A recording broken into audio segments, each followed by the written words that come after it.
যখন মা বাবা কবরস্থ হয়ে যায়, যখন মা বাবাকে কবরে রাখা হয়, যদি নেককার সন্তান মা এবং বাবার কবরের সামনে দাঁড়িয়ে চোখের পানি ছেড়ে কাঁদে আর দোয়া করে, রব্বির রহমহুমা কামা রব্বায়ানি সগীরা, ইয়া আল্লাহ, হে আমার প্রতিপালক, তুমি আমার মা বাবার প্রতি রহম করো, দয়া করো, যেমনি ভাবে তারা শিশুকালে আমাকে লালন পালন করেছিল।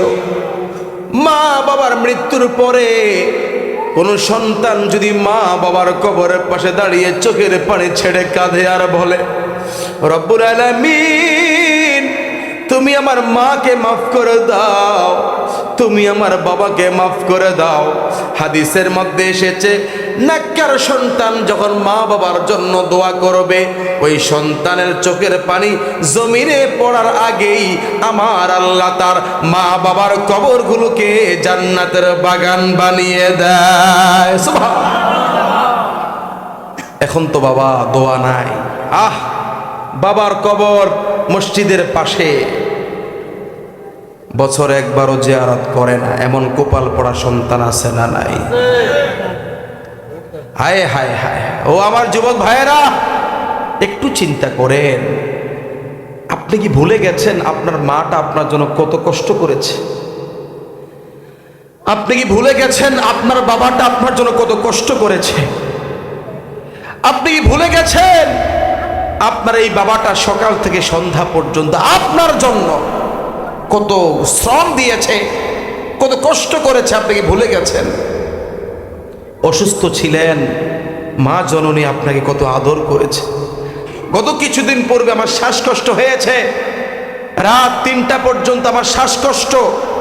আমি এক পর্যায়ে ক্লান্ত হয়ে ঘুমিয়ে গেছি। হঠাৎ করে দেখতে পাচ্ছি কে জানি আমার মাথার মধ্যে এমন করছে, বুকের মধ্যে হাত দিচ্ছে। আমার চোখটা খুললাম, ঘুম ভেঙে গেছে। আমি নজর দিয়ে দেখলাম আমার পাশে আমার স্ত্রী ঘুমিয়ে আছে। আমার অসুস্থ মাটা আমার হাত মাথায় ধরে দোয়া করছে। আল্লাহু আকবার বলে। এটার নামে তো মা।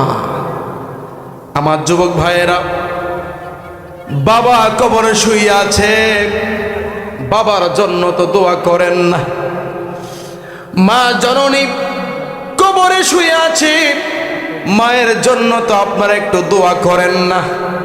অথচ আমার নবীজি বলেন, যদি নেককার সন্তান মা বাবার জন্য দোয়া করে, আমার আল্লাহ ওই নেককার সন্তানের দোয়ার উসিলায় তার মা বাবার কবরগুলোকে জান্নাতের বাগান বানিয়ে দেয়। সুবহানাল্লাহ।